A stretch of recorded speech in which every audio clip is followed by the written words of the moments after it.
Good morning kids, welcome back to the economics classes. Today we will study about the further points which are given on the page number 235, seventh point of your work, that is casualization and informalization of workforce. Casual workers, जहाँ पे ज़्यादा से ज़्यादा casual workers higher हो रहे हैं, इस situation को, इस प्रोसेस को कैजुअलाइजेशन कहते हैं. इस प्रोसेस को क्या कहा जा रहा है? कैजुअलाइजेशन. अभी आपको हमने सिखाया था कि what is the casual worker, what are the formal worker, informal workers. We will talk about that further in the further point. Casual workers जहाँ पे ज्यादा हायर हो रहे हैं उनको हम क्या कह रहे हैं? उस प्रोसेस को क्या कह रहे हैं? उस सिचुएशन को क्या कह रहे हैं? Casualisation. Okay, clear. Now informalisation. अब इनफॉर्मलाइजेशन क्या है? जहाँ पे फॉर्मल सेक्टर में ज्यादा से ज्यादा एम्प्लॉयमेंट बढ़ रहा है या फिर जो वर्कफोर्स है वो इनफॉर्मल सेक्टर की तरफ ज्यादा अट्रैक्ट हो रहा है या ज्यादा इसमें काम कर रहा है. That is called informalisation. इसके दो टाइप्स हैं. इनफॉर्मलाइजेशन में दो टाइप्स हैं. एक formal sector and second one is informal sector.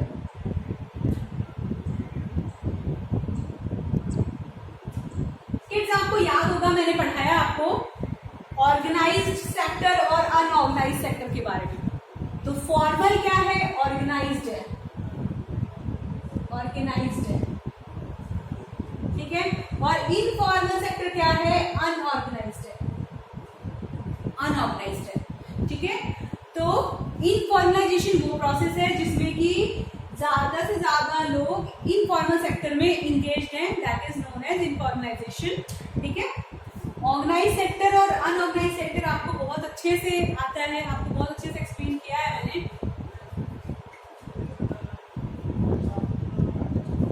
So kids, on the basis of formal sector and informal sector, workers are also classified in the two parts, that is formal worker and informal worker.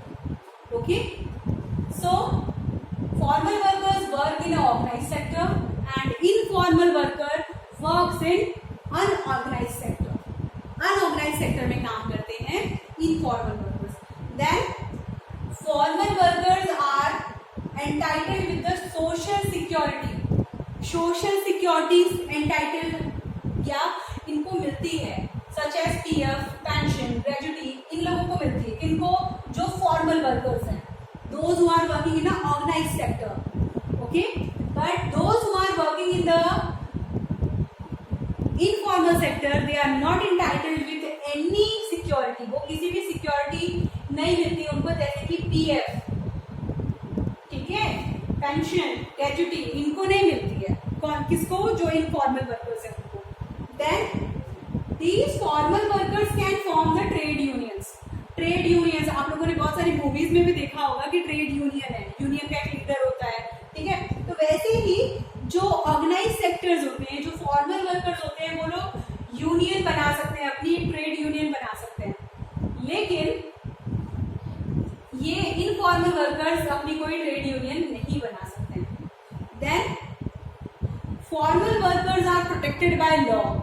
ये जो formal sector होता है different laws को follow करता है, but ये जो informal sector है ये कोई लॉ फॉलो नहीं करता है, तो ये लोग किसी लॉ से प्रोटेक्टेड भी नहीं है.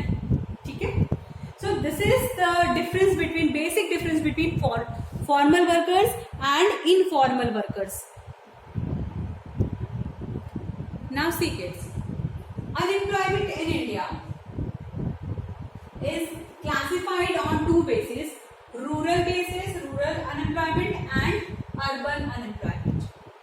Now again, this rural unemployment is classified on the basis of disguised unemployment and seasonal unemployment. That urban unemployment is also classified on two bases, that is industrial unemployment and educated unemployment. Rural, गांव में अगर आप देखोगे तो agricultural sector में अगर मैं particularly agriculture sector की बात करूं तो डिस्ग्विस्ड अनएम्प्लॉयमेंट क्या होता है, where more people are engaged than requirement से ज्यादा लोग जब इंगेज्ड हैं, 2 लोगों की जरूरत है, 8 लोग काम कर रहे हैं, तो ये क्या है डिस्ग्विस्ड अनएम्प्लॉयमेंट। ठीक है, अब डिस्ग्विस्ड अनएम्प्लॉयमेंट में अगर मैं ये जो एक्स्ट्रा 6 पीपल हैं, ठीक है, इनको अगर हटा भी दूं तो प्रोडक्शन फॉल नहीं होगा। Disguised unemployment is the employment where people are engaged more than the ability or more than the required number से ज्यादा लोग जब engaged हैं, दिखा रहे हैं कि हम काम कर रहे हैं, लेकिन अगर एक्स्ट्रा लोगों को हटा भी दिया जाए तो प्रोडक्शन कम नहीं होगा, फॉल नहीं होगा, so that is known as dismissed unemployment. Okay, now seasonal unemployment, seasonal where people get employment for only few months of the year. जैसे कि शुगर कैन की फैक्ट्री में जो लोग काम करते हैं, शुगर मेकिंग इंडस्ट्रीज में जो काम करते हैं, तो वहां पे फ्यू मंथ्स ही काम चलता है, थ्रू आउट द ईयर काम नहीं होता है। जैसे कि कोई पर्टिकुलर सीजन से रिलेटेड अगर कोई भी गुड्स सेल कर रहा है तो वो उस पर्टिकुलर सीजन के लिए ही एम्प्लॉयड होगा, बाकी समय उसको क्या करना पड़ेगा, unemployment. Rest in agriculture also, irrigation होता है और जब हम क्रॉप्स को ग्रो करते हैं उसी वक्त हमको केवल लोगों की जरूरत पड़ती है, फिर आफ्टर 2 to 3 months फिर जाके हमको कोई ना कोई काम मिलता है। ठीक है, so when people who are getting employment only for few months and for rest of the month they are remaining unemployed, that is known as seasonal unemployment. Now we will talk about the urban unemployment. Urban unemployment में क्या होता है, industrial unemployment। Industries में अगर rapid growth के कारण या technical issue के कारण या फिर किसी और कारण से हम क्या करते हैं, लोगों को निकाल देते हैं, काम से निकाल दिया जाता है, तो वो है इंडस्ट्रियल अनएम्प्लॉयमेंट में आएगा। किसमें, इंडस्ट्रियल अनएम्प्लॉयमेंट में आएगा। C, rapid rise in population over time, concentration of industries in the urban areas. ज्यादा से ज्यादा इंडस्ट्रीज कहाँ पे है, अर्बन एरियाज में है, तो अर्बन एरियाज में, तो अनएम्प्लॉयमेंट, इंडस्ट्रियल अनएम्प्लॉयमेंट कहाँ बढ़ेगा, अर्बन एरिया में। वर्क फोर्स पड़ता है, मैक्सिममली वर्क फोर्स कहाँ पे, सेंट्रलाइज्ड हो जाएगा वहीं पे। ठीक है, अब एजुकेटेड, अर्बन एरियाज में आपको पता है कि पीपल ज्यादा एजुकेटेड होते हैं और हमारी जो एजुकेशन सिस्टम है वो डिग्री ओरिएंटेड है, वर्क ओरिएंटेड नहीं है। Maximally all were focusing about getting the degrees.